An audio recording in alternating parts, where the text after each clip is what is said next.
So we're smart consumers. We're not going to give you our attention unless you give us something. We barter for that attention. You want my attention, I'll give it to you. You've got to give me something back. And what I want is useful information.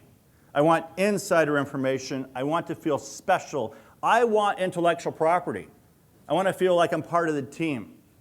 So the voice of all this matters a lot. When it comes to email and social, it's not taking your print stuff and copy and paste it into a tweet or a post or an email. It's an entirely different voice. It's in the persona of your business. Now, some people call that branding. Persona, I think, is easier to understand.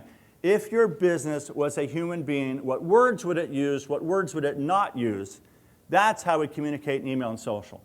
It's also a much more concise form of communication. We communicate in a really concise way today. Look at the rise of texting. So these aren't long pieces. An email should not be long. I don't want to read your long email ever.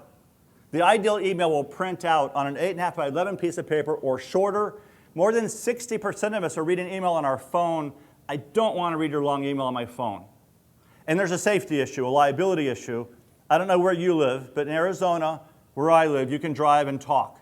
So picture this, right? I'm driving, I'm talking, I'm texting, I'm playing Angry Birds, and I'm tweeting, and your long email comes in. That could be distracting and dangerous. So besides the practical reason, there's a safety reason. But that also means when you design email, you have to design for mobile. The thumb is the new mouse. If you say click here to look at our new line, and that click here is an 8-point font, my thumb won't fit on it. A thumb is 44 by 44 pixels. That's pretty big.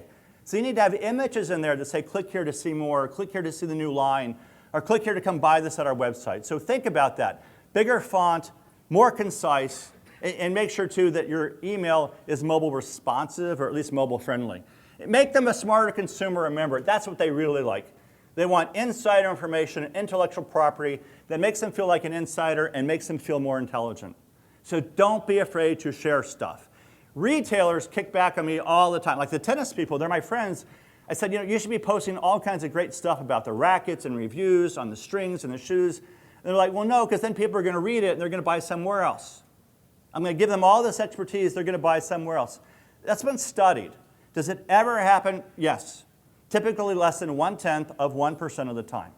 So people are very attached. They feel this personal connection when you share stuff with them. I think the whole rise of social is ironic because it's digital, but it's a backlash to our digital age. We don't know our neighbors' names anymore. We buy from the cloud. Digital entities arrive in our inbox, but we're human. We want to connect with other humans. We're not willing to get rid of our laptops or our iPads, so we're doing it via social. So it's it's not 100% real, but it's as close as we're going to get. That's why there needs to be a persona behind your voice on social and email. I want to feel like there's real people here. Now, that doesn't mean I want to know what you're having for lunch every day. But if you're backstage at the Devo concert and you got your Red Energy Dome